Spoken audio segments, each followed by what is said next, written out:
Thanks for taking time out to join us to discuss about something that's dear to all of us.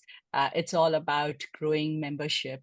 I'm Seema. I'm the Club Growth Director for District 91, and I have a panel of amazing Toastmasters with me, division directors across different divisions within District 91. Um, Growing membership, especially at a time when times are hard, when there is a lot of attrition happening, there's a lot of redundancies happening, when the economy is a little, it keeps us stretched. This is a topic that we would love to discuss because they say when times are tough, it is very easy to put your self-development on the hold and your personal development. But this is a time when you should be looking at it, reinventing yourself. We as Toastmasters know how it's helped a lot of us to keep ourselves abreast of what's happening in the industry, to look at a change at a point using Toastmasters. And therefore, if it's helped us, why not think about extending this to our friends and our family and giving them the opportunity to experience what we have experienced in our lives? So we thought, let's bring together a team of experienced Toastmasters. Between us, we should be having close to 100 years of experience of being with Toastmasters. And why not? It's 100th year of Toastmasters being here. And it's relevant today too, as it was in 1924. Without taking much more time and without stealing the limelight, I hand over to my esteemed panelist over here. On my screen, I've got Mike Burrows. Hand over to you, Mike, to do a quick introduction about yourself, what you do with Toastmasters, and what does growing membership mean to you? Over to you, Mike. Thank you. I've been a Toastmaster since 2011, November 2011. So I'm just about to have my 13th anniversary. Is that right? Yeah. I started my journey in South Korea with a club called Jinju Toastmasters. Because of COVID, that club eventually moved online and is still online, and I'm now the president of Jinju Toastmasters. I'm also a member of Schoolmasters Toastmasters in Daejeon in South Korea, and I'm probably one of the few people that attended 2 district conferences this year. District 91 in Bristol and District 93 in Seoul in Korea.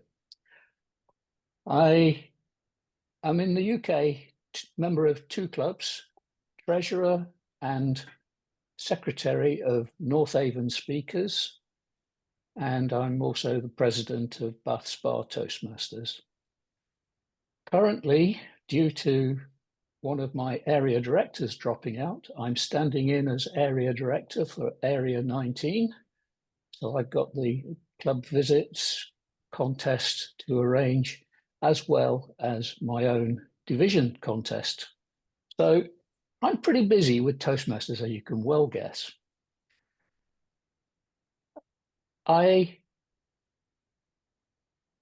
So Mike, Yeah. Sorry, I'm rudely interrupting you. What does growing membership mean to you in a few words? It's trying to keep our head above the line of 20. Sadly, we find the 2 clubs that I'm a member of, we find that the numbers managed to sort of grow. We got to 27 in North Avon Speakers. We lost 8. We're currently at 19. We haven't got another member yet. And we dropped down to 20 for Bath Spa from about 25. So it's always a situation where you're just tending to recover what has happened. Another club within my local area, Area 62, which is I'm going to Bristol stop you Central, here for a second, Mike. jumps. Okay, I just want to hand over to the other panelists to do a quick sure. introduction, and we're going to pick on this one as we get into the panel discussion. Hold your thoughts on that. Over to you, Pearl. Do a quick introduction about your journey with Toastmasters and what does growing membership mean to you. Good evening, everyone. My name is Pearl Miranda Cadogan. My friends call me Princess. I am the Division Director of the Happy Division, Division H, and I have the privilege of being 6 years old in Toastmasters years. What does growth mean to me? It means that we are increasing in size. And when we increase in size, then we are healthy. And when we have healthy clubs, over 20, like Mike said, then we're going somewhere. Thank you, Seema. Thank you so much, Pearl. Next, I have Sushil on my screen. Sushil, over to you to do a quick introduction. Same topic. What does growing membership mean to you? Thank you. Good evening, everyone. Yes, my name is Sushil Shah. I'm the Division Director for Division L. I started my journey probably about 9 years. I can't believe I've been 9 years in Toastmasters. And one thing that I would vouch for my growth in Toastmasters from being a member to various club committee roles here at Director and Division is that I get to learn from so many people, and that down to the number of members or different members that are joining our clubs. So I consider growing membership as a flywheel to the success of your club. So that's what my thing. Thank you so much, Sushil. Over to you, Deborah. Hi, I'm Deborah Stevens. I'm the Division D director, but my home club's actually in J, so I go across 2 different divisions. I've been a Toastmaster for, I don't know, maybe 8 years or something, and I started in a corporate club, so I understand some of the challenges of membership in corporate clubs, with the kind of changes that you get and changes in staffing and with lunchtime meetings. So people, often put it on the back burner potentially if they've got other things. But for me, I think growing membership is kind of a little bit of what both Pearl and Sushil said. So it's about bringing new people into the club who bring new experiences, different topics in their speeches. They have different ways of doing, the things in the meeting, so they keep the meetings fresh. But it's also about having a really healthy club so that people have the opportunity to take on different roles and really learn from the different bits, but you haven't got the same people trying to do everything. So you have enough people that can take on all of the roles to have really nice, busy meetings, 3 speeches in each one, because you've got those numbers behind you. So it's about having enough people to have really great meetings, but also learning from new people coming in and their life experiences. Absolutely. I mean, they say, right, it's not, uniqueness doesn't come from everyone thinking the same thing, but it comes from different thoughts and creating a character for the club. Before I hand over to all of you, I just wanted to ask you, when you visited clubs, what has been your experience as a guest? Is there any memorable one that you would like to share over here? Open it to everyone. Yeah, Mike, over to you.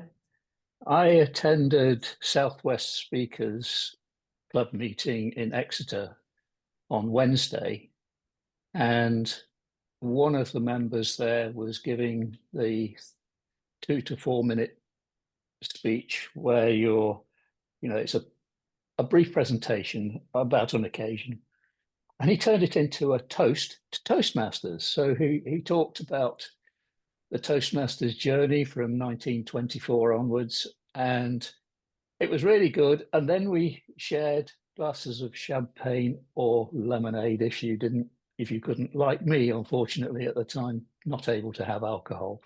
So that was a really nice occasion and something somewhat unusual compared to the norm. Yeah, that was really interesting. Absolutely. It's all about celebrating, right? Celebrating together, building that camaraderie, building that connection with each other. Over to you, Deborah. So one of the most recent experiences I had was at Riverside Speakers in D29, and they put their vice president of membership on the agenda just before the coffee break.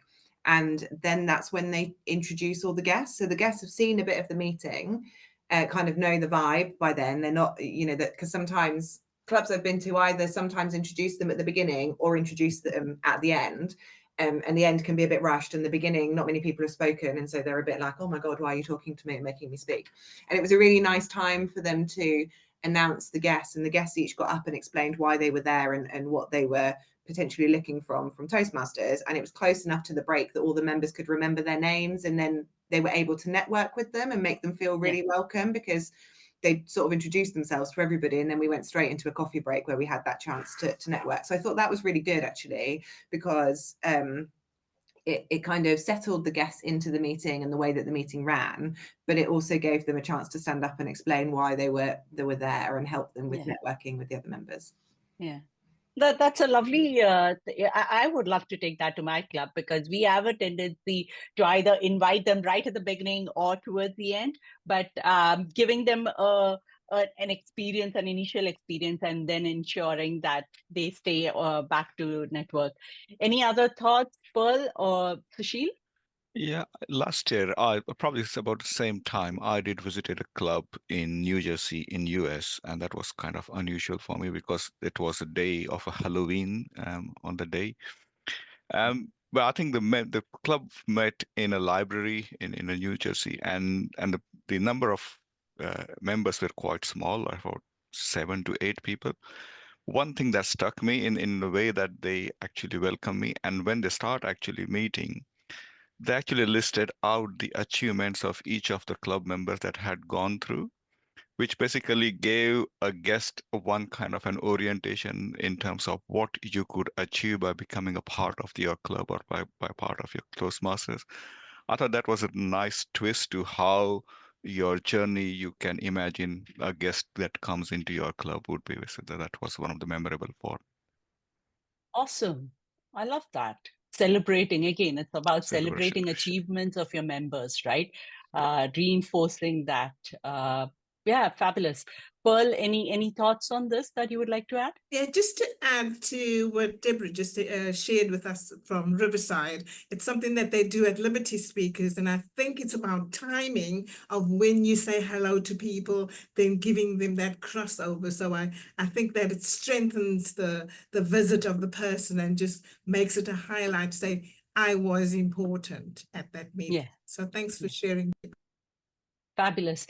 I did attend one of the club meetings, and it was really interesting that prior to the meeting, I was sent a detailed email about how to reach the venue, and when I reached the venue, how to reach the actual meeting room, and it was I didn't have to do any Google Map checks on this. I had complete instructions before I reached there. And when I arrived there, I had the agenda handed over to me. I was given the entire flow of what was happening. At the end, they ensured that they engaged with me, and not everyone knew me as a club growth director visiting. So it was really nice to see how things were panned out in that club. And I felt a great experience as a guest to be there. I just had a question to ask our guest over here, not our guest, our audience over here. How have you Googled yourself? Have you Googled your club online to see if the information about your club is up to date? Have your meeting dates been updated? Your meeting timings updated? Do check that, because sometimes we find members search and they land up at a club only to find that the club meeting is not happening on that day. So just small hygiene check. Do ensure that you do have those checks. And if you have experienced something where you've gone to a club meeting and there's no club meeting, how have you felt about that? Share your thoughts on the chat. would love to hear about it. Deborah, yes, over to you. Well, I was just going to say, actually, I was an area director last year, and it's really interesting going to lots of different meetings with exactly what you're saying, Seema. So sometimes you're kind of wandering into buildings and you're trying to work out where the room is that you're going to, or you get there and, you know, sometimes the clubs don't have a pile of pens. I never have a pen on me. So then actually you're trying to do your slips and there's no pens for you to use, or you know, thinking about if you didn't know what was going on, like some clubs are trying to go paper free, which is fantastic, but then how do people get hold of the agenda? And so it's, you know, thinking about, for the people that don't know what's happening in your club, how do you make sure that the guests know it? And some of the clubs that I've been visiting this year, they might get moved room because they have one really nice room that they use, but if there's another booking that goes over it, they get moved to a second room. And actually making sure that you've got, you know, for those nights, you put a greeter outside, for example, to kind of pick up people, because actually a guest might have been, you know, a month ago, they might have come to one of your meetings, gone to that first room, and then next time they come and see you, you're in a different room and they can't find where you are. So yeah, I agree with you. It's really thinking about that as people are walking in, are they going to be able to find you, especially if we're in buildings, you know, if it's a centre with a couple of halls, so they're going to just be wandering around or walking into. At my home club, we have an AA meeting that's in the same venue, so we have to really make sure that people are coming to us and not going and accidentally walking into the AA meeting and interrupting them as well, because we don't want to obviously interrupt their meetings. Yeah, absolutely. And so it's when you're thinking about growing membership, it's not just what happens before, but also what happens during the meeting, right? What is the experience that those guests are having? And also at the end of the meeting, right? Because if a guest has walked into your meeting room or come for a Toastmasters meeting, there is an intent that they want to know more about it. They want to join the club. So how have you noticed in the various clubs, how have the interactions been with these guests immediately after the meeting and probably within 24 hours after the meeting too? I would love to hear some of your thoughts, some experiences you have had. Yeah, I think if I remember, this is a few years ago now, 2 or 3 years ago now, I went to one of the clubs in central London. There were like about 12 or 13 guests, and there were 8 to 10 members attending the meeting. And but every guest that was in the meeting was allocated a person to talk to. So like during the whole meeting, if the person is as if like a personal assistant to this and guide to the Toastmaster, this is gonna happen. You're gonna go on. There would be speeches happening. There would be table topics happening. You would be, asked to give it either table topics or being introduced as a guest. So having that membership, that fellowship, or say a guide in a club, probably I thought was one of the nicest touch that club has created an environment for guests to welcome. I think experience was amazing experience at that one of the club.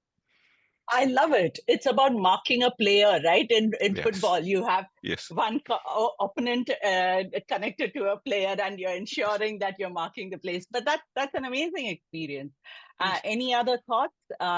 Mike, would you like to share something? Yeah, I mean, we we greet people when they come in. I'm continually surprised how many guests we seem to be managing to get at the moment, and it's great. But we don't do the introduction at the break. We have an introductory session for everybody where we classify it as an ice-breaking session, but it's sort of one simple question that everybody in the room answers. And we start with somebody who's an experienced Toastmaster so that you're not putting a new guest on the spot. Yeah. But they soon get the message because we work our way around the room. So that's the first opportunity for them to speak. We ask them at the break if they're prepared to do a table topic and explain what it is. And then at the end of the meeting, we ask the guests how they felt about the meeting. And by doing that, they've had the opportunity to speak 3 times before they go home. And that, with some people it works well and they come back for more and they join. With others, you never see them again. You know, they express how interesting and great the meeting was, and you never see them again. You think, was that true? So, but there you go. You can't win all of those people who come as guests. Yeah, no, absolutely. But I have also heard of clubs that say we get 15 guests turning up, for our meetings.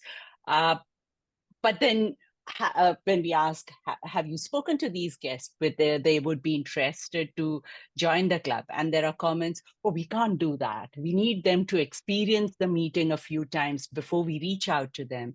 And I think that's where probably try and change the strategy, because if someone has come into your club, ask them, have a link ready for them to pay at the end of the session. If at most they'll say, sorry, not today, but send me the details and I shall look at it. That's fine. But if someone is enthused by the meeting and they enjoyed the session, why not, right? If everyone's got their smartphones, you can have the meeting, you can get them to register for the club meetings and join the club in that evening itself. And also do a follow-up session within 24 hours. Don't wait for a week to go by. Whilst the emotions are still hot, send a follow-up message to them asking them, are you now ready? Do you need anything further to know about Toastmasters? If not your club, which other club would they like to join? So these are some strategies to keep in mind. If you have guests turning up at your club, they are interested to know about Toastmasters. They want to join the club. So get to them, connect with them and get them to join your club sooner. I know Justin had his hand up. Justin and every member who would like to speak, we allocate the last 10 minutes for Q&A. Keep your thought and with you, and we will definitely give you an opportunity to speak. I would love to go to the next question. What are the types of events that have been most effective in converting members in your clubs, not your own clubs, but also within your clubs, across your areas, across your divisions? I would love to ask the ladies here to share their thoughts. I'm nodding at Pearl first. Go on, you go. Pick on you. Mute. Okay, I'll start the ball rolling. So what's really, really working well in H15 and particularly at Speakers of Croydon is Speechcraft. And before I go on, can I just say that Seema has a team of people working with her. And from Speakers of Croydon, we have Emmanuel Karamaji, who has been a coordinator of Speechcraft for more than 7 years. And so if you want to connect with him afterwards, I'm not going to give you like the low down because they gave me 3 minutes to talk. But what I want to say to you is that Speechcraft is a wonderful tool for membership growth. Speakers of Croydon does it every January. So it's a good time because everybody's making New Year's resolution. So it's a good time to get people in. You want to speak well, come and join this, and you don't have any obligations to become a Toastmaster. So who wins in this particular game of Speechcraft? Everybody that takes part in the Speechcraft wins, because guess what? Every 5 people gets a coordinator, and those 5 people can either stay as members or they have learned the fundamentals of Toastmasters and how to speak outside. So we are giving a service to the community. Also, when those Speechcrafters go through the Speechcraft program, we get a better caliber of members, because they already have been given the basics of what Toastmasters is all about. So they're actually buying in to something. Oh, this really looks good. So you will get a good club officer from that. You will get somebody that is involved in what's going on in the membership of the club. To give you an example, our Debbie Williams, who is one of the trio, she is a product of Speechcraft.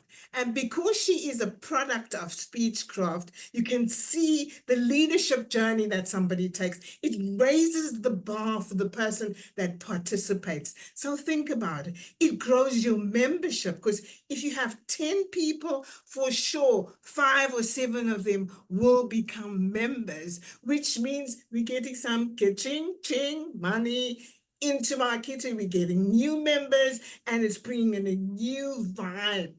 How about the person that has already done the Speechcraft? When they come in, they already in their hand have the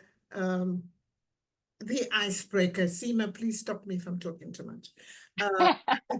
They have the icebreaker in the hand. So the coordinator of the 5, that goes towards their DTM. The person that takes part in the Speechcraft, when they become a Toastmaster, they'll get a percentage of their membership, and they've already got their icebreaker, and they become a quality member. Yeah. And the people that are helping as mentors and helpers within the Speechcraft contest, they do a path. So everybody's moving along. The one thing that makes Croydon communicators, speakers of Croydon, got too many clubs, 20, speakers of Croydon outstanding, is that they have a committee that runs the Speechcraft. Because when it's one person, it's too much. We have a community, let's use them. And it's a win-win situation, like I told you. And then another very interesting thing that they do, 6 weeks after they have a follow-up, it's important to follow people up. Thank you, Seema. Thank you so much. And I've also heard that the speech crafters for year 1 conduct the Speechcraft in year 2. So you're also giving them an opportunity to take up leadership roles and mentoring roles. I totally endorse Speechcraft. It's fabulous to do every year, and it is the investment that's needed to run a Speechcraft, you don't need to put in any additional. It covers the cost of the Speechcraft by itself. That's amazing. Deborah, any thoughts to add to that? I'm conscious of the time, so I'll be quick. I'll be super quick.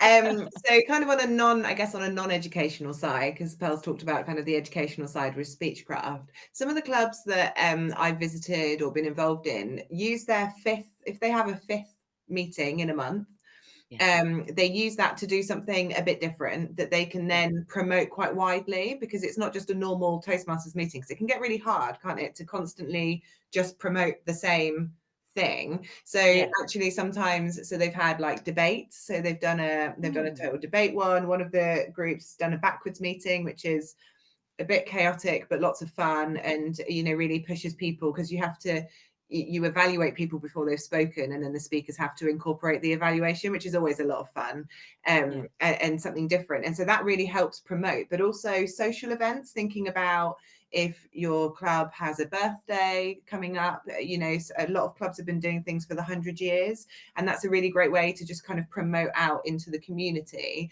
And I think one of the groups that people sometimes forget about but are really important are past members, because actually some people might have dropped off for whatever reason, things were a bit hectic in their life and they didn't have time for Toastmasters, but actually might be willing to come back and rejoin, and inviting them to these special events. Sometimes you can hook them in, because they're like contests and or celebrations or dinners or things like that.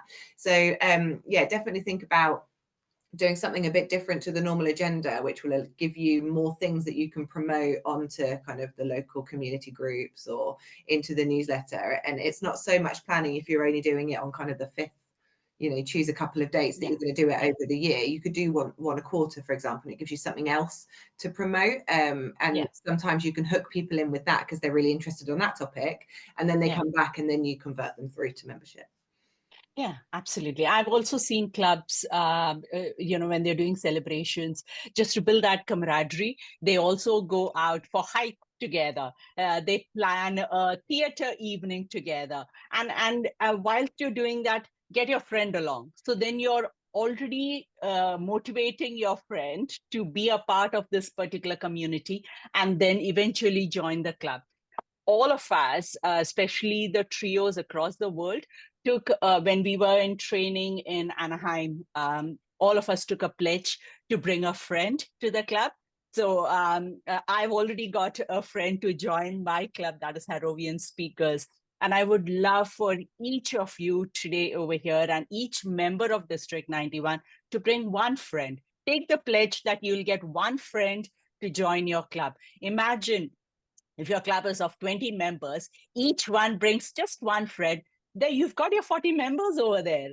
And you are not alone at the club. You have your good friend with you in the club, right?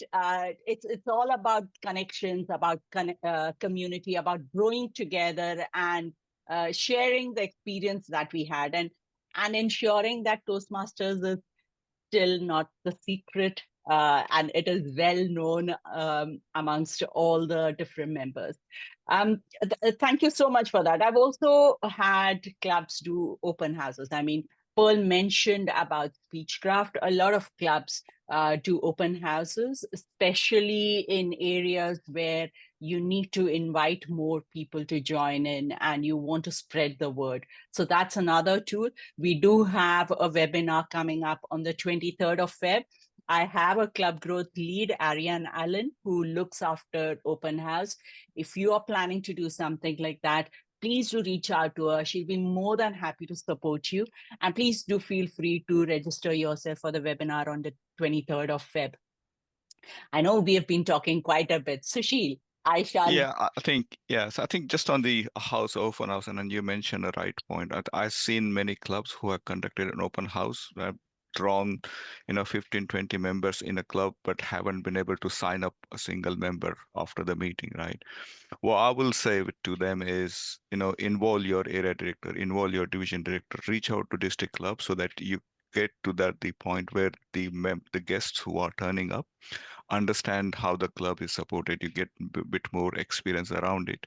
So that would basically help you to get that leeway, get that runway of those members coming through. But don't, if you're only having 2 or 3 committee members turning up on the open house, it might not get you good experience. So reach out to your district leadership or your area leadership here. Absolutely. Yeah. Thank you so much. It's really important to highlight that you're not in it alone, right? You have a huge network of people who are ready to support you and serve you. All you need is to ask, and we'll be there to support you. So please remember, you are not in it alone, and there are a lot of marketing tools available, a lot of flyers available. Please use those for your marketing. Do a lot of social media or whatever works in your region. You know your territory and your target audience better than all of us. So work out what is the best way to promote heavily before your open house, so that it's a huge success for you and you're able to convert members. There have been clubs who have been on the brink of getting coaches who have invented themselves and reinvigorated themselves by doing open houses. So please do that. Coming to the next question, have your clubs explored partnerships with other organizations, schools, or businesses to grow membership? What has been the impact?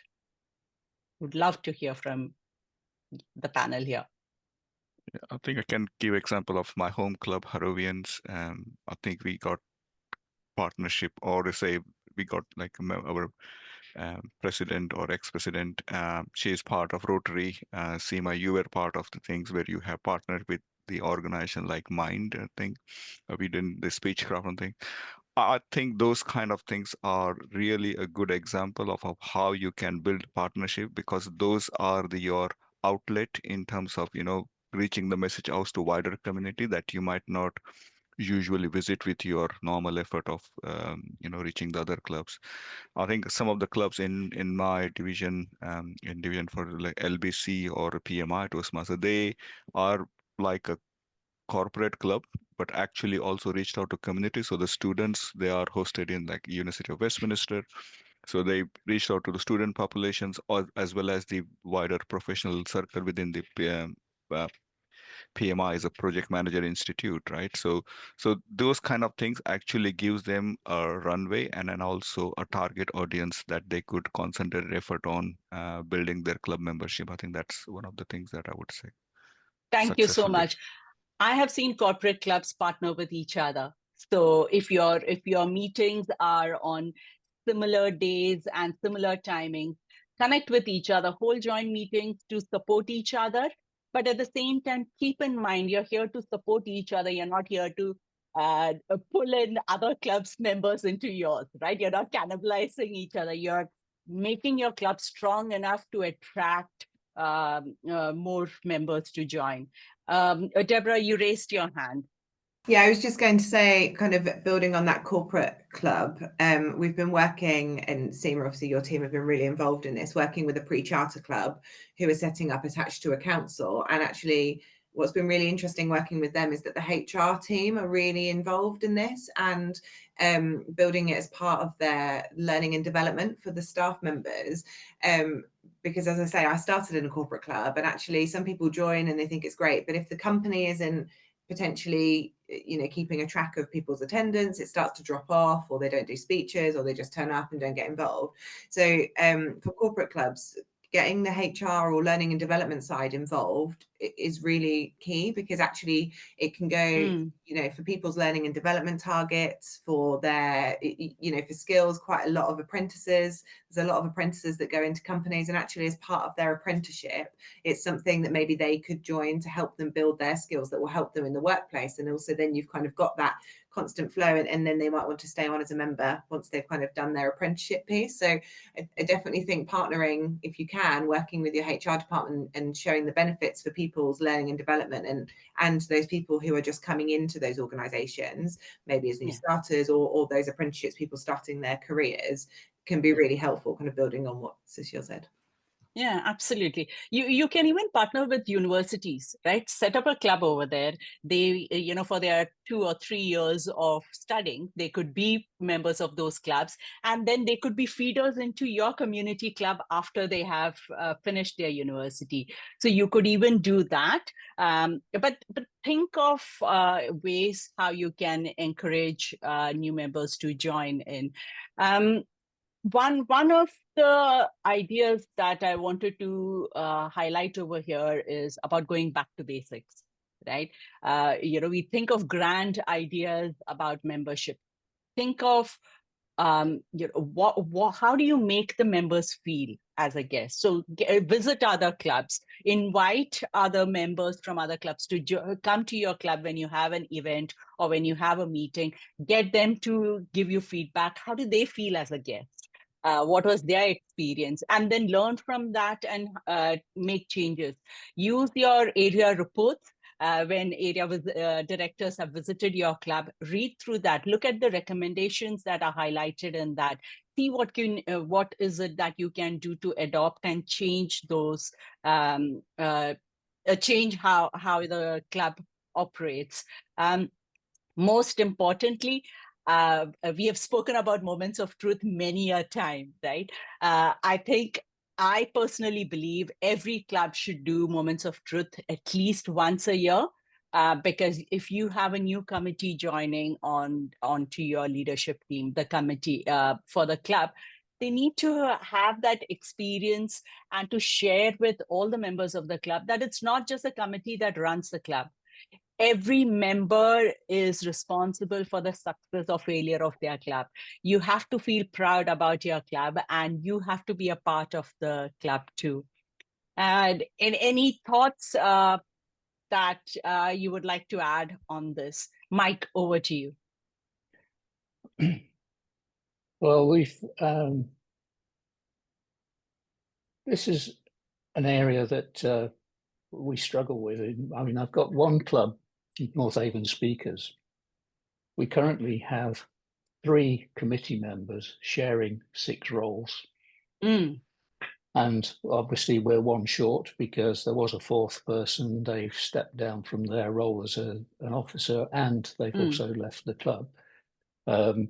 Pressure of work type of situation. So, you know, the type of thing that you can't change somebody to keep coming if they have got this sort of problem.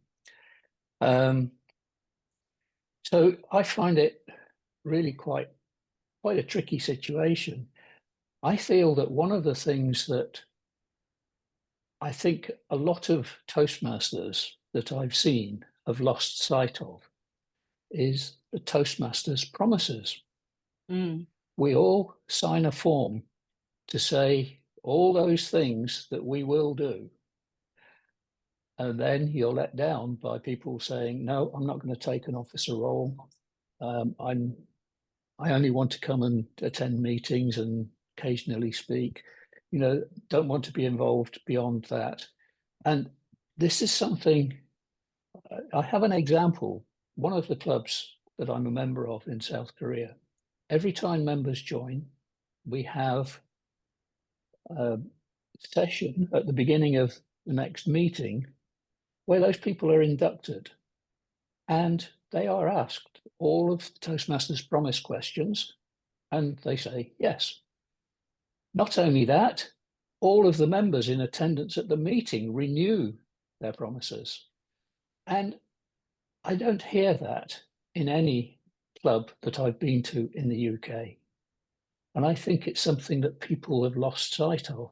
You know, the promises are on the back of the form. Yeah. They have to sign underneath it. But did they ever bother reading it? Did they mean what they signed? And I don't think they do. And that's an issue. So something I think I need to try and do something about with certainly one of my clubs here in the UK and see what happens. It's going back to basics again, right? It's yes, just indeed. reminding, why did we join? Why do we join Toastmasters? My why. Sushil, over to you. Any thoughts on, you know, what does going back to basics mean, and what are your thoughts on that? Yes, I think I'll give an example of the moments of truth that we had in our club, Harrovians. And if you remember clearly, I think one of the members, the guest actually who joined the club later on, had suggested that, you know, why don't you orient your meeting in improving one aspect of your speech, right? So rather than, you know, what goes around thing. So that kind of different suggestions that can come from quarters like this is because it's act like your feedback loop for you. What might have worked last year may not work this year, or what something would have a change. So using moment of truth as your feedback loop, and once in a while actually visiting with it actually gives you a window into what basically the Toastmaster means for your members who are attending, right? And they would come back if they see the progress being made towards it.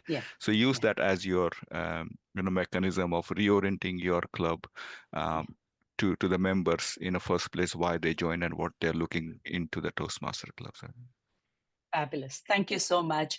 Deborah, before I hand over to you, just another thought I wanted to highlight is about incentives. So we have a lot of incentives for our members, our clubs, as well as division this year. Please avail of it. There's money for you to win if you are able to bring a friend. If you bring 4 friends, there is some money from the district. If you bring a friend campaign in your club, not only what the district offers, as a club too, you can incentivize them for bringing a member in. But do remember that when you're filling the membership form for the new member, do ensure that you put the sponsor's name so that they can get the benefit of this. So there are incentives. Please visit our District 91 website under members area. There is incentives page, gives you an idea of all the incentives that are there. Please, we want you to win this. We want you to achieve success this year, and we are there to help you achieve that. Over to you, Deborah. to. Thanks, Yeah. Seema. I was just going to build on the my why bit that we talked about. So one of the things I think is worth remembering, some of us have been Toastmasters for quite a while, and actually, although we might think we're not very good speakers, to a guest coming in who's potentially absolutely terrified of getting up and saying anything, everybody sounds like a professional.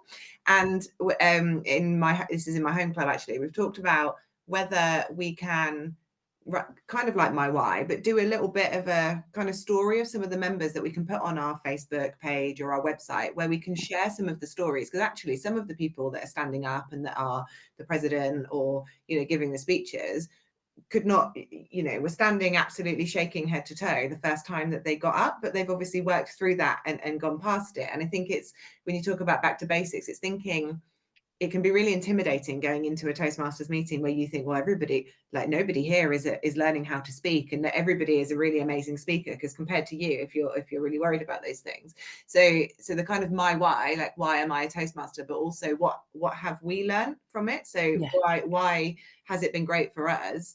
And it kind of in work, out of work, in life, you know, one of the guys that was our president joined purely because he was getting married and he had to stand up and do a groom speech, and that was his, you know, that was the reason he joined. He's still with us 2 years later. And it's kind of getting people to talk about why they joined and kind of the journey that they've been on, I think can help as well, because it can help people see that actually they're not alone in that, and that it's a really supportive environment that can help people move through their different journeys. And there's probably people in the club who are going through the same thing that they're thinking about, and actually we can help them with mentoring, you know, talking to them about some of the things that might be available, that they can get a mentor, that they, you know, there is obviously this new shiny pathway system on TMI, and those different tools that will help them, as well as kind of some of the stories of the club members, because I think making it personal also helps, because our members are so interesting. So actually, if you can build on some of those stories. Yeah, absolutely. Thank you so much. There's a wealth of knowledge within us, right? Each club has got members who've got some creative ideas. Think about it. Think about what you can do. How can you support people who are not yet members of Toastmasters to have that experience that we have gone through? I'm conscious that we've got 3 minutes left before I open the forum for our audience to ask questions. In one sentence, what I want each of you to share is one experience where a club has increased their membership and what strategy they used. Pearl, you had mentioned about Speechcraft and Speakers of Croydon. Is there anything else that you think clubs should do just to help build their membership? One sentence, each of you. It's table topics to you. Pearl, go first. So I'll talk about my own club. We were down in numbers. We got a wonderful coach who is on this call, and just getting somebody else's perspective on the same things that we had help grow our membership. So it's always looking at, even at the moments of truth, or as living documents that you can go back to, that give you guidelines to go wherever you need to be. Say, oh, this is what we're doing. This is how we can do it better. Thank you so much. Sushil.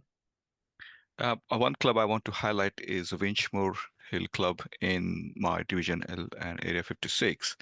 It only chartered like 3 or 4 years ago, but is the highest paid membership in the division, or in the area now. And one thing that has worked for is shouting about how great we are. We are all great, right? We just need to say we are great, and people would join you. That's all I'll say. Fabulous. Thank you. Deborah, over to you. Yeah, so I guess my one that I would talk about is Riverside. I mentioned them earlier. They've got the highest number of members across my division, but I think they follow up with the membership. So they they introduce people and they give them a really great experience, but then they follow up the day after and make sure that the person is invited back, you know, has all the links that they need to for the membership, has the right forms, know the process to go through, and then they follow up with them again after that. So it's that asking them to join rather than waiting for them to say, can I please join? They're quite proactive in the way that they say, you know, are you ready? Would you like to join us? If you're not ready, please come and see us again next week. So that the two options are join or come and see us again, rather than we just won't see you again. Great. Thank you. Over to you, Mike. I've had the experience with Bristol Central speakers who regularly seem to go from around 20 members to 40 members and then drop back to 20 members. It's cycling like that year after year after year. And I think one of the issues that the committees find themselves in is a club with 20 members is quite straightforward to hold meetings. When you get to 40 members, what are you going to do to give all those people speaking opportunities? You've really got to pull some rabbit out of the hat.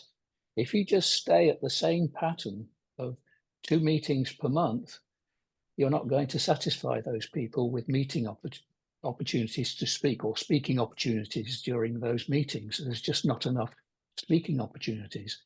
Now, I have seen them work well historically, putting on extra meetings. Say, you know, I know of like the 5th day of the month that's the same as your meeting day, which happens 4 times a year for everyone, then that's a great opportunity, and just have a speakathon as such, where everybody comes, you've got people and they evaluate each other and whatever. Yeah. But sometimes committees don't think about that. They don't know how to deal with it. And it's something that, you know, area directors really need to be able to help them with that sort of idea of how to do it. Yeah. Thank you so much. Amazing thoughts. Thank you very much for taking your time to be here. And just raise your right hand and say, I pledge to bring a friend to a club. All 4 of you. We need that. Raise your hand. We need you to say, I'm struggling with this one. So bring a friend to the club. We would love to hear, and you are all accountable, right? All the audience, you've heard our division directors here taking the pledge. Would love to hear and connect on this later. I would like to now open it out to our audience. I know we had Justin, who had raised his hand up first. Over to you, Justin, and then Andrew, you go next. But if you can have the camera turned on, and Grace, if you can remove the spotlight from us so we can see our audience now. Thank you, everyone. Justin, over to you. Thank you very much indeed, everyone. Thank you very much indeed for all the advice. That's been very, very helpful. Just a couple of things that might not have been said. I had to step away for a couple of minutes, but one of the things that might be worth considering is very much in terms of understanding what the members' needs are, or guests' needs are, especially at the beginning of the season, is to tailor your table topic session around you know, what are the goals of the members, or what would they like to see change, or what do they like in terms of what the club is doing currently.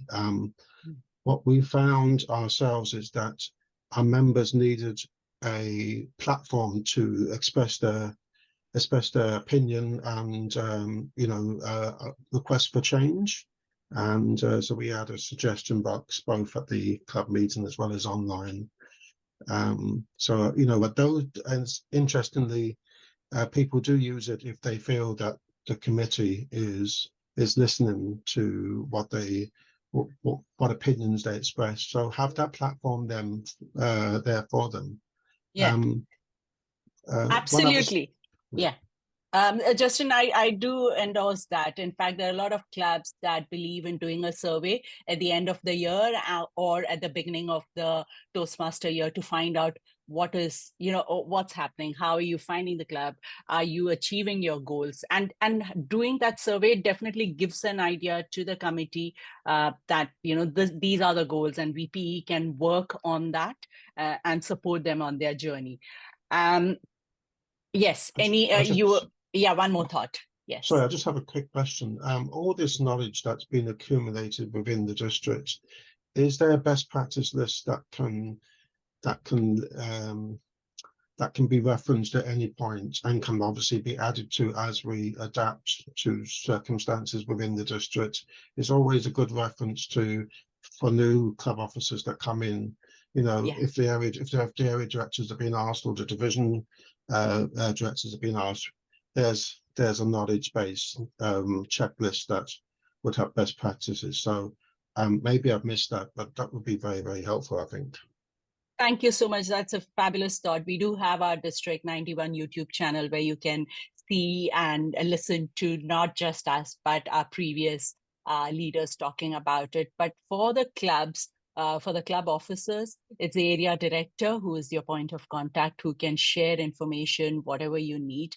And we've got this division directors helping the area directors, as well as material on our Toastmasters International. There's plenty of information. You know your club better and the club's character. So it's best that your team works together to think of ways of improving. But if you're stuck, we are all there to support you. And I will definitely come back to you with regards to a repository where you can have access irrespective of which year it is.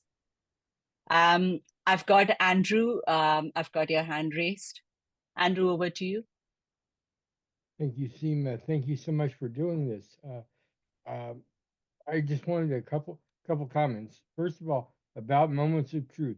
I've actually never been in a club that's done moments of truth, and a lot of clubs are unaware of how to conduct that. So maybe that could be a webinar at some point. And Yeah. also, the other thing I wanted to say is one of the things that I've always done when in my time as VPM, when I was in charge of guest contacts, is to make sure that I reached out to every guest before the meeting and make sure that they were comfortable before coming. If I could, because we're an online club, we can do that. And also when they have attended, don't be afraid to say, "Would you like to join? We'd love to have you I in." completely, yes. There's a lot of people that don't are just too timid to say, "Hey, we'd love to have you as a member." And I think that holds a lot of clubs back. Another thing, Absolutely. I sorry. fully endorse that. Saying that you'll make a good addition to our club is a good way to encourage them to join. Yes, and the last point, Andrew, I'm conscious I've got two more people who've got their hands raised up. Real quick, I just wanted to say, to your point of reaching out to your area director, I'm the area director of J22, and please reach out to us. We have the ears of SEMA and others in the district leadership that we can solve your issues, help you solve your issues. We can do things like that.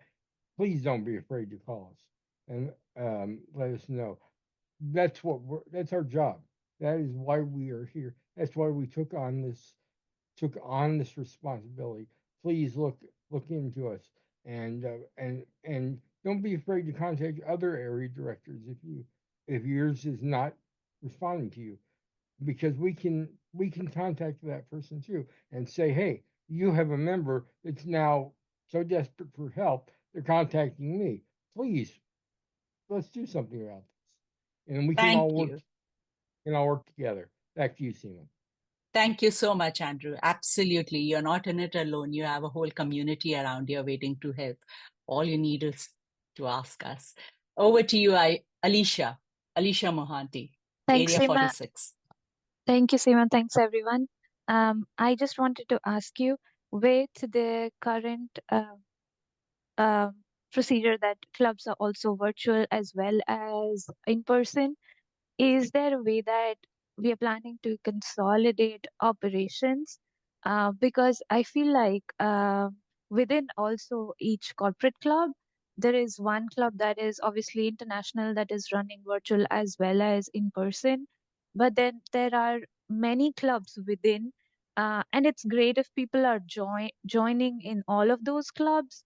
But then sometimes we feel like people are moving from one club to another, and then there is a little bit of confusion as to what could be the best club or something.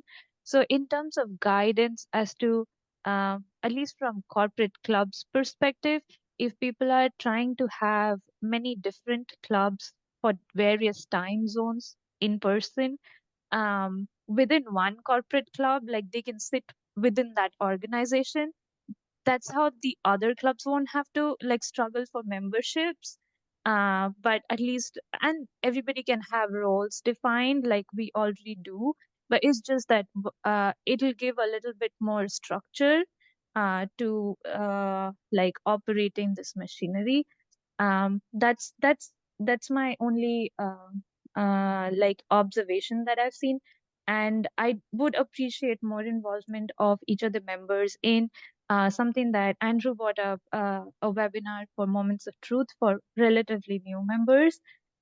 That gives them more clarity as to how to participate, like in the larger spectrum and interact more. So those would be my like my only question would be in terms of directions, consolidating a few clubs or any direction or guidance as to how we can do that better so that there's not multiple Sure. clubs propping up and cannibalizing memberships and that kind of stuff. Okay, I'll try to answer the question. So the first one is every club has its own character, right? So if a member joins a club, probably they are getting something from one club which they want to develop in another club too, and maybe that's why they're joining different clubs. You mentioned about corporate clubs. Most of the corporate clubs are closed clubs, so it's only open to members of the organization, and they develop their skills within that. And if they decide they also want to join a community club, it's okay, right? You have enough opportunities. UK itself has, south of UK has such a huge population, and you go to people outside your clubs or outside Toastmasters, many people haven't yet heard of Toastmasters, right? So there is ample opportunity to get new members in without having to cannibalize each other. And like I mentioned, if a club member is a corporate club member of one particular corporate club, he can't join another corporate club because that is another closed club, right? Unless he is working in two different, moonlighting in two different organizations, and then he has that opportunity, then yes. But otherwise, in corporate clubs, he can only be part of the corporate club that he's a member of, right? So that hopefully answers your first question. Second question with regards to MOT, Moments of Truth. Reach out to your area director. They will help set up Moments of Truth within your club. We have had Moments of Truth at the beginning of the year. We had a club officer training at the beginning of the year, and we did cover that. You can find ample material online. Reach out to your area director. They will be able to direct you to the right places and also help you conduct a Moments of Truth within your club. Hopefully that answers both your questions. I would like to hand over to Alan for the next question. He's got his hand raised, and then Anjali, and we need to close. We're already 3 minutes over. Over to you, Alan. Thank you very much, Suma. Thank you. Yes, one of the most important things about getting members into your club is your location. A club I'm with at the moment has changed location. We were getting lots of guests coming in. Now it's dried up because of the location. That's the most important thing. I did put down, I also employ door staff as a VPN, so that when people come in, there are always people there. Always get the president to have a word with them. You need to be dedicated. I'm lucky, I'm retired, I've got time. It needs time to be put into it. Reply, as you said, 24 hours after. Make them feel welcome, make them involved with the club. And one thing that's, I think Mike said about the limit on numbers, I've got one club up from 20 to 55, and it was still manageable. it doesn't matter. You cope with the numbers as you go along. Just a few points, and that's it. Thank you very much for this evening. Thank you, Alan. Mike, it might be a good idea for you and Alan to connect up and exchange ideas over there. Thank you very much. Over to you, Anjali. Mine is very simple. We had a guest at Harrovian who came twice and was thinking of joining. He then went and visited another club and decided to join them because he wanted to be closer to his son. He then came and visited our club again and then apologized for not joining. And instead of me telling him, oh, you should have joined us, I just want to say, as long as you've joined a club, I'm happy because you're a Toastmaster and he will help you. He's now looking at bringing friends to our club because I was open. I did not tell him, sorry, no thanks, you should have joined my club. We have to be open to our guests joining other clubs and being happy for them because that could bring them to bring more guests to our club. That's it. Thank you. Thank you so much. I hope Alicia has heard that. Thank you very much for that. I am conscious that we are well over time, and thank you very much for your thoughts. Thank you to the panelists for having joined this evening, and thank you for all the audience for your comments, your thoughts. Look forward to a successful year this year with Toastmasters at D91, and look forward to working with you closely. Thank you very much.